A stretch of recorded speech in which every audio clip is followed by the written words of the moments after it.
Online predators are everywhere, be it Facebook, Brasa? YouTube, Twitter, Discord, TikTok, Instagram, you name it. No matter the platform, there will always be adults using it with the intent to lure an underage individual into a relationship. The problem is seemingly never ending, and there unfortunately seems to be no real solution in sight. From time to time, we'll hear about stories of alleged predators in the news.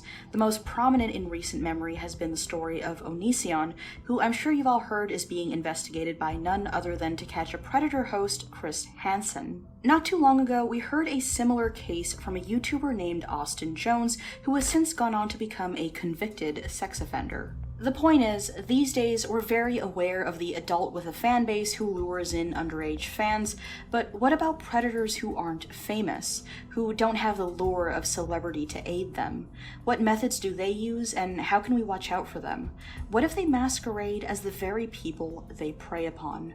This is the now defunct Instagram page of a user called Nora the Wolf. Notice how this person's bio says they're 16 and female. Here, we see that the account has over 2.7k followers, but at one point, that number was as high as 7,000. So, what happened? Well, Nora made friends. A good amount of them, actually, specifically within a niche pocket of Instagram's art community.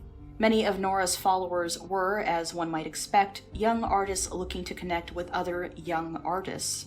Nora was able to fit right in, quickly engaging in private conversations with many of her colleagues from around the community, usually hailing from around the 13 to 15 age bracket.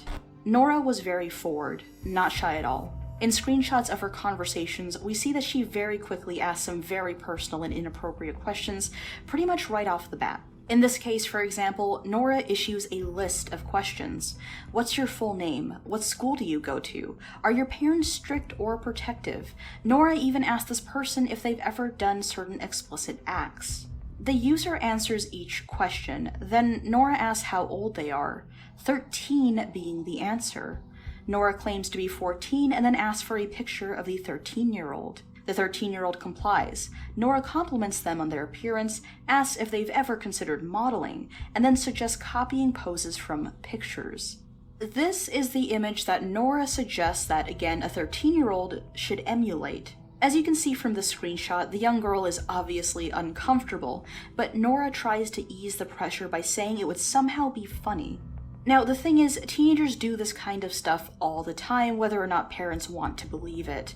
We've all been young and we've all shared embarrassing conversations with friends, be it in person or via text. The thing is, though, the 13-year-old girl in this case was under the impression that her new friend was someone just like her. Only, Nora wasn't actually a girl. In conversations with other underage users, Nora admitted to being a male, as you can see here. Oddly enough, in a later conversation, Nora gets